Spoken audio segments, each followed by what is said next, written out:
Regresamos nuevamente en esta parte final de En Contexto, abriendo la conversación en Michoacán. Y bueno, te agradecemos nuevamente, Desi, que nos ayudes a entender las complejidades de estos conflictos internacionales, pues que finalmente terminan impactándonos a todo el mundo, a México. A veces estamos un poco pues distraídos de lo que está pasando en otros lugares del mundo, pero finalmente impactan en nuestro día a día. Y en el caso de Cuba, pues todavía mayor, ¿no? Tenemos una cercanía cultural, un hermanamiento con Cuba desde hace medio siglo, más de medio siglo. Entonces sentimos, también podremos sentir esta preocupación por lo que pudiera pasar, por lo que está pasando y por lo que pudiera pasar. Y te preguntaba antes de la pausa, estamos de acuerdo que pues Venezuela no es Irán y tampoco Cuba es Venezuela.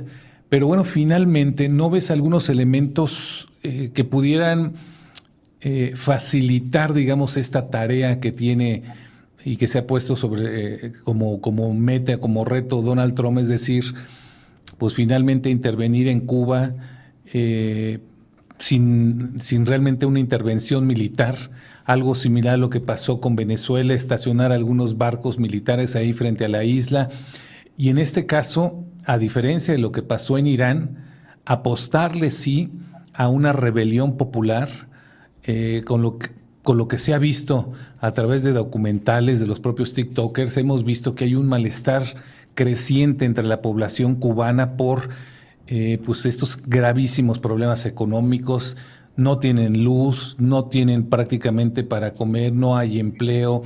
Hay, al menos así se siente, una especie de desconexión de una parte de la población con su gobierno, y tampoco tienen, de acuerdo con lo que se ve, un futuro muy claro. ¿Podría apostarle a la rebelión popular para evitar, digamos, la intervención militar directa? No sé si veas aquí la posibilidad también de una extracción del presidente, que aquí sí me parece que no tendría razón de ser, porque finalmente allá lo que manda es el partido y todavía lo que queda de los Castro. Es decir, ¿cómo verías lo que puede pasar en Cuba después de lo que nos dijiste? ¿Tú ves un riesgo altísimo que hubiera una intervención militar, pues no solamente para la población cubana, sino para las aspiraciones del propio Marco Rubio, ¿no? Que es candidateable?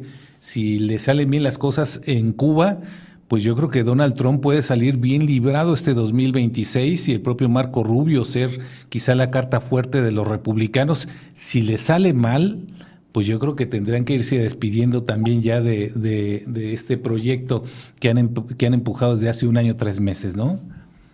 Claro, claro. Creo que aquí la clave de Cuba está en focalizarnos en Marco Rubio.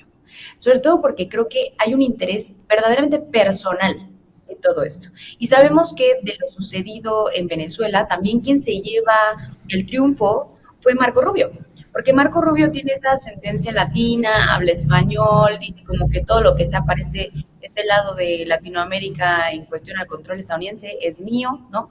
Y todo se ha esmerado a que le salga bien o que en el outcome veamos como exitoso, victorioso o bastante limpia la interacción o intervención, como pudo haber sido contra Nicolás Maduro, que, a ver, sabemos que en materia de derecho internacional fue un secuestro dicho y hecho y derecho, ¿no? O sea, una violación rotunda. Ujú. Pero ante los ojos estadounidenses fue mira, lo hicieron con el mínimo esfuerzo, no hubo tanta sangre, no estamos en guerra, se logró lo que queríamos y ahora tenemos barriles venezolanos, ¿no? Entonces, en esta simplificación de lo que está intentando lograr hacer Marco Rubio, con Cuba va a tener que ser igual o hasta mucho más delicado, sobre todo porque es su ascendencia, es familia, son amistades, hay comunidad que todavía se comunica con gente en la isla. Y como lo decías, desde el bloqueo mucho más extenuante que ha sucedido desde hace unos meses, precisamente para intentar ahogar al régimen, también ha ahogado a la gente. Estamos hablando de que no tienen luz, no tienen agua, o sea, no tienen alimentos básicos, hay una carencia brutal también en materia económica. Y eso ha llevado a que sí, la gente se moleste en efecto con el régimen de Díaz Canel, con los Castro, con todo este tema de la revolución, etcétera, con el sistema. Pero también hay una molestia que saben identificar de Estados Unidos. O sea, porque también han visto la diferencia de las medidas que han hecho Estados Unidos contra ellos y también lo que ha hecho el propio gobierno para las contramedidas de eso mismo.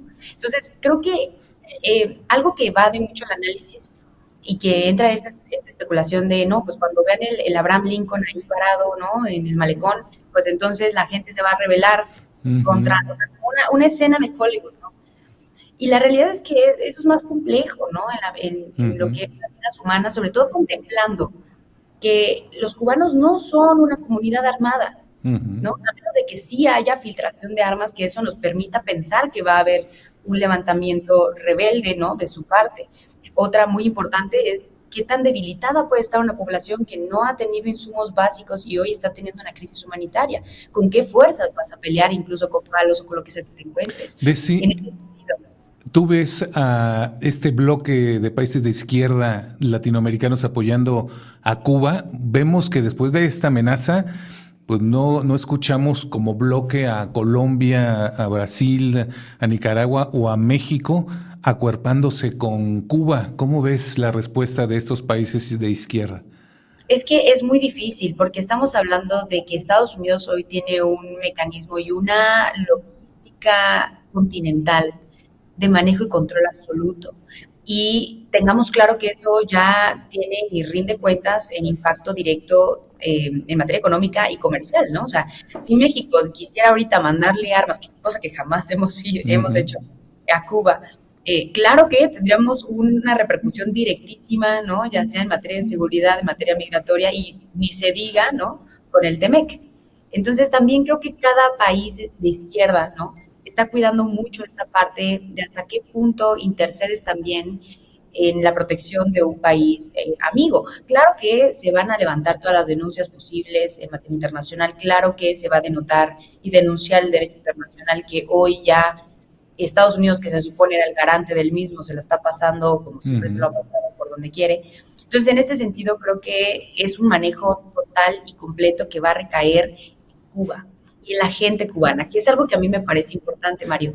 Hay mucha gente que quiere pensar que los cubanos son personas predecibles y con sentimientos simples, ¿no? Pro contra su gobierno, pro contra su nación e isla y lo que sea que vayan a hacer en materia patriótica. Y creo que el cubano es una persona verdaderamente sí arraigada a su cultura. Es muy, ¿cómo decirlo? Está muy orgulloso de quienes son a pesar de todo lo que les haya pasado. Y creo que es ahí donde también va a entrar una contraparte muy importante de, ok, Estados Unidos los va a liberar, pero ¿a costa de qué? ¿Realmente los van a mejorar? ¿Realmente hay una estructura de cambio dentro del partido comunista, bueno, que se dice comunista, pero el partido cubano? ¿Realmente va a haber una voluntad por parte de Díaz-Canel? Que no dudes que muchos cubanos también están pensando en Díaz-Canel, por favor, ponte de acuerdo con Marco Rubio, diles lo que quieres, lo que quieren que les digas, dales lo que sea que necesitemos darle y entonces nosotros poder salvaguardar nuestra economía o nuestra estabilidad, o incluso pensar, ¿no? También en esta posibilidad de Estados Unidos va a venir a salvarnos. Nosotros no vamos a tener que hacer nada. Pero en esa contraposición también existe la vertiente Venezuela, ¿no? De te dejo a los mismos de siempre, pero son los que ya me sirven a mí. Y entonces, pues el pueblo cubano va a seguir con la misma pauta del régimen de siempre, que tal vez para muchos, ¿no? No les agrada. Entonces, es ahí donde Estados Unidos se va a jugar por intentar el destino de Cuba, pero Marco Rubio sabe el efecto electoral que eso podría tener y si no toma una decisión clara que le vaya a beneficiar, no va a avanzar sobre Cuba, sabiendo que eso puede tener una contradicción puntual para los efectos que tenga en este noviembre de 2026. Lo ideal, digamos, es que se pudiera llegar a algún tipo de acuerdo para que pues Cuba se abriera a la democracia, que permitieran nuevos partidos políticos, nuevas propuestas, que la gente votara de manera libre y bueno, pues finalmente que se levantara este bloqueo y les permitiera un avance económico. Es muy complejo, tienes razón, lo que pasa. Perdóname, Mario. ¿Sí? Eso que mencionas de la libre democracia y este tema, sí es algo que Marco Rubio quiere, a diferencia de Venezuela. Porque el tema ahí es a título personal y aspiracional de su familia. Entonces, ahí sí es difícil. Pues sería algo extraordinario. Desi, muchísimas gracias por ayudarnos a entender esto que está sucediendo en Cuba y en Medio Oriente y pedirte que nos mantengamos en comunicación porque, de acuerdo con lo que se ha puesto sobre la mesa, esto puede cambiar en cualquier momento. Por lo pronto, muchísimas gracias. No, gracias a ti, Mario. Un abrazo a toda la gente que nos escucha. Gracias a Desi Gutiérrez, internacionalista. Y bueno, también usted la puede encontrar en sus redes sociales como una influencer muy reconocida. Gracias también por habernos acompañado. Pase un excelente día.